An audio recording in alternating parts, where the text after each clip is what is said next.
জনতাবাড়ি আমরা দেখলাম যে তারা কি বিক্ষোভ দেখালেন যন্তর মন্ত্রের বাইরে। তারা যে দাবি রেখেছিলেন যে তারা শিক্ষামন্ত্রী রয়েছে কেন্দ্রীয় তার পদত্যাগের দাবি চাইছেন এবং তার জন্য তারা কি বিক্ষোভও দেখালেন। এই বিষয়টা কীভাবে দেখছেন? হওয়াই উচিত বিক্ষোভ, এবং গোটা ভারত জুড়ে তরুণ প্রজন্মের মধ্যে জেনজি যাদেরকে বলা হয় বা মিলেনিয়ালদের একটা অংশ, তাদের মধ্যে বিজেপির বিরুদ্ধে যে তীব্র রাগ, তীব্র ঘৃণা তৈরি হয়েছে, এটা তার একটা রিফ্লেকশন। এবং দেখুন, একটা অদ্ভুত জিনিস দেখছি কংগ্রেস জনতা পার্টির পক্ষ থেকে। এটা তো বেসিক্যালি একটা প্যারোডি অ্যাকাউন্ট হিসেবে শুরু হয়েছিল। এরা যখন যে দাবিগুলো করেছিল, দাবিগুলো কী ছিল? যে কেন ভারতে যে কেন এখনও পর্যন্ত হচ্ছে মনে করুন মহিলা সংরক্ষণ হবে না 50%, কেন এসআইআরের নাম করে যদি কোনো জেনুইন ভোটারকে নাম বাদ দিয়ে দেওয়া হয় ভোটার লিস্ট থেকে, তাহলে কেন ইলেকশন কমিশনারের বিরুদ্ধে সরাসরি মামলা হবে না, দেশদ্রোহিতার মামলা হবে না? হ্যাঁ, কেউ যদি রাজনীতিতে বারবার দল পরিবর্তন করে, তাহলে তার ভোটে দাঁড়ানোটাকে কয়েক বছরের জন্য সাসপেন্ড করে দেওয়া কেন হবে না?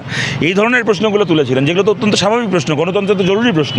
এই প্রশ্নগুলো তোলার ফলে ভারতে কারোর গায়ে লাগলো না, খালি বিজেপির গায়ে লেগে গেল। সেখান থেকেই বোঝা যায় যে বিজেপি ভারতে কোন ধরনের রাজনীতি করছে। এটাও 22 মিলিয়ন ফলোয়ার ছিল ইনস্টাগ্রামে, সেখানে আজকে বেশ কয়েক হাজার দেখা গেল মাত্র এসেছে। তো 22 মিলিয়ন ফলোয়ার তো গোটা ভারত থেকে আমিও তোদের ফলোয়ার, আমি দিল্লি যাইনি, ইনস্টাগ্রামে তোদের পেজকে আমিও ফলো করি, তাতে কী আছে? 22 মিলিয়ন মোদির যত ফলোয়ার, মোদির মিটিংয়ে অত লোক হয় নাকি? মমতা ব্যানার্জির যত ফলোয়ার আছে ইনস্টাগ্রামে আর ফেসবুকে আর এক্সে, মমতা ব্যানার্জি সব মিটিংয়ে অত মিলিয়ন লোক হয় নাকি? এই ফলোয়ারের সাথে মিটিংয়ের ভিড়ের কী সম্পর্ক রয়েছে? যে মানুষ মিটিং মিছিলে এসে আমার বক্তৃতা শুনতে পাচ্ছেন না, তার কাছেও আমার কথার আগে পৌঁছে দেওয়ার জন্যই তো সোশ্যাল মিডিয়া। তো সোশ্যাল মিডিয়ার ফলোয়ার তো সংখ্যা সবসময় বেশি হবে।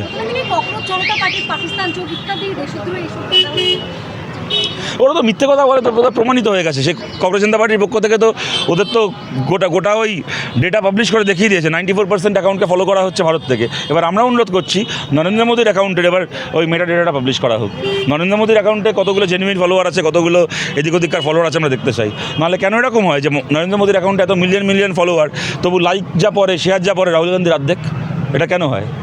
নরেন্দ্র মোদীও স্বচ্ছতার জন্য ওটাকে বার করে দিন না, বিজেপিও স্বচ্ছতার জন্য বার করে দিক না সোশ্যাল মিডিয়াতে ওদের ফলোয়ারের সংখ্যা। আপনারা দেখেন না, আপনারা যখন কোনো বিজেপি বিরোধী খবর করেন, তলায় যারা এসে বিজেপির হয়ে গালাগাল করে আপনাদেরকে, দেখবেন প্রতিটা দেখবেন হচ্ছে লক প্রোফাইল, আর প্রত্যেকটার হচ্ছে ওই এআই করা অ্যানিমেশনের কিছু ছবি প্রোফাইল পিকচার করা, মটরশুটির ডানার মতো, দেখতেও পারবেন না প্রোফাইল পিকচারটা কী। এগুলো কীভাবে পরিচালিত হয় আমরা জানি না। কংগ্রেস জনতাবাড়ি আমরা দেখলাম যে তারা কি বিক্ষোভ দেখালেন যন্তর মন্ত্রের বাইরে। তারা যে দাবি রেখেছিলেন যে তারা শিক্ষামন্ত্রী রয়েছে কেন্দ্রীয় তার পদত্যাগের দাবি চাইছেন এবং তার জন্য তারা কি বিক্ষোভও দেখালেন। এই বিষয়টা কীভাবে দেখছেন? হওয়াই উচিত বিক্ষোভ, এবং গোটা ভারত জুড়ে তরুণ প্রজন্মের মধ্যে জেনজি যাদেরকে বলা হয় বা মিলেনিয়ালদের একটা অংশ, তাদের মধ্যে বিজেপির বিরুদ্ধে যে তীব্র রাগ, তীব্র ঘৃণা তৈরি হয়েছে, এটা তার একটা রিফ্লেকশন। এবং দেখুন, একটা অদ্ভুত জিনিস দেখছি কংগ্রেস জনতা পার্টির পক্ষ থেকে। এটা তো বেসিক্যালি একটা প্যারোডি অ্যাকাউন্ট হিসেবে শুরু হয়েছিল। এরা যখন যে দাবিগুলো করেছিল, দাবিগুলো কী ছিল? যে কেন ভারতে যে কেন এখনও পর্যন্ত হচ্ছে মনে করুন মহিলা সংরক্ষণ হবে না 50%, কেন এসআইআরের নাম করে যদি কোনো জেনুইন ভোটারকে নাম বাদ দিয়ে দেওয়া হয় ভোটার লিস্ট থেকে, তাহলে কেন ইলেকশন কমিশনারের বিরুদ্ধে সরাসরি মামলা হবে না, দেশদ্রোহিতার মামলা হবে না? হ্যাঁ, কেউ যদি রাজনীতিতে বারবার দল পরিবর্তন করে, তাহলে তার ভোটে দাঁড়ানোটাকে কয়েক বছরের জন্য সাসপেন্ড করে দেওয়া কেন হবে না? এই ধরনের প্রশ্নগুলো তুলেছিলেন, যেগুলো তো অত্যন্ত স্বাভাবিক প্রশ্ন, গণতন্ত্রের তো জরুরি প্রশ্ন। এই প্রশ্নগুলো তোলার ফলে ভারতে কারোর গায়ে লাগলো না, খালি বিজেপির গায়ে লেগে গেল। সেখান থেকেই বোঝা যায় যে বিজেপি ভারতে কোন ধরনের রাজনীতি করছে। এটাও 22 মিলিয়ন ফলোয়ার ছিল ইনস্টাগ্রামে, সেখানে আজকে বেশ কয়েক হাজার দেখা গেল মাত্র এসেছে। তো 22 মিলিয়ন ফলোয়ার তো গোটা ভারত থেকে আমিও তোদের ফলোয়ার, আমি দিল্লি যাইনি, ইনস্টাগ্রামে তোদের পেজকে আমিও ফলো করি, তাতে কী আছে? 22 মিলিয়ন মোদির যত ফলোয়ার, মোদির মিটিংয়ে অত লোক হয় নাকি?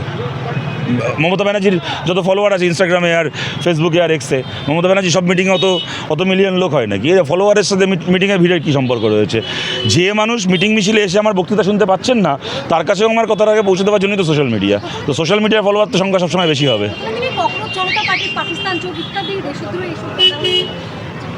ওরা তো মিথ্যে কথা বলে, তো প্রমাণিত হয়ে গেছে। সে কংগ্রেস জনতা পার্টির পক্ষ থেকে তো ওদের তো গোটা ওই ডেটা পাবলিশ করে দেখিয়ে দিয়েছে, 94% অ্যাকাউন্টকে ফলো করা হচ্ছে ভারত থেকে। এবার আমরা অনুরোধ করছি নরেন্দ্র মোদীর অ্যাকাউন্টের এবার ওই মেটা ডেটাটা পাবলিশ করা হোক।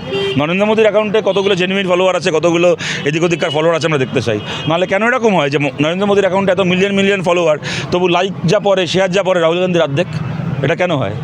নরেন্দ্র মোদীও স্বচ্ছতার জন্য ওটাকে বার করে দিন না, বিজেপিও স্বচ্ছতার জন্য বার করে দিক না সোশ্যাল মিডিয়াতে ওদের ফলোয়ারের সংখ্যা। আপনারা দেখেন না, আপনারা যখন কোনো বিজেপি বিরোধী খবর করেন, তলায় যারা এসে বিজেপির হয়ে গালাগাল করে আপনাদেরকে, দেখবেন প্রতিটা দেখবেন হচ্ছে লক প্রোফাইল, আর প্রত্যেকটার হচ্ছে ওই এআই করা অ্যানিমেশনের কিছু ছবি প্রোফাইল পিকচার করা, মটরশুটির ডানার মতো, দেখতেও পারবেন না প্রোফাইল পিকচারটা কী। এগুলো কীভাবে পরিচালিত হয় আমরা জানি না।